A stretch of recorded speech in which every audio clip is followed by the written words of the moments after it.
भाई, वो रात मैं कभी नहीं भूल सकता। चंद्रकांत ने बीड़ी सुलगाते हुए धीरे से कहा। उसकी आवाज में डर और थकान दोनों साफ झलक रहे थे। हम दोनों ट्रक ड्राइवरों के अड्डे पर बैठे थे। बाहर हल्की बूंदाबांदी हो रही थी और सड़क चमक रही थी। मैं उस रात नागपुर से भोपाल माल लेकर जा रहा था। रात के करीब 2:30 बजे का समय था।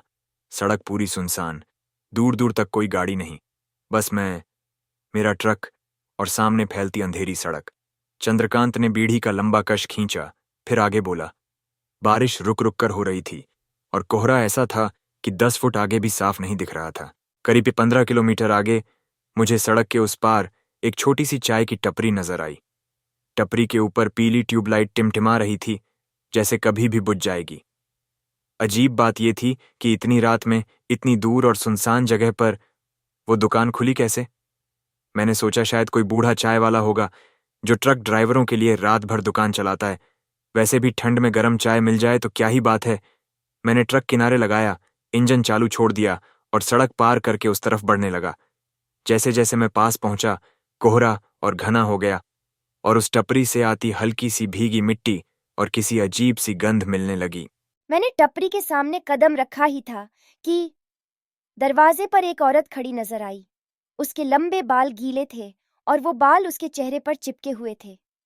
लाल रंग की साड़ी जो पूरी तरह पानी से भीगी हुई थी, उसके आंचल से पानी टप टप गिर रहा था। उसने धीरे धीरे अपना चेहरा ऊपर किया और भाई, मैं कसम खाता हूं, उसकी आंखें पीली चमक रही थीं। चेहरा आधा सड़ा हुआ, जैसे किसी ने आग में झुलसा दिया हो। मेरे पांव जैसे जमीन में जम गए थे। तभी मैंने उसके पीछे देखा। अंधेरे में एक बहुत बड़ा साया, मानव जैसा लेकिन बहुत ऊंचा, और उसके हाथों की जगह लंबे लंबे नुकीले पंजे। वो साया धीरे धीरे आगे बढ़ रहा था और उसकी सांसों की आवाज ऐसी थी जैसे कोई भारी लोहे का पंप चल रहा हो।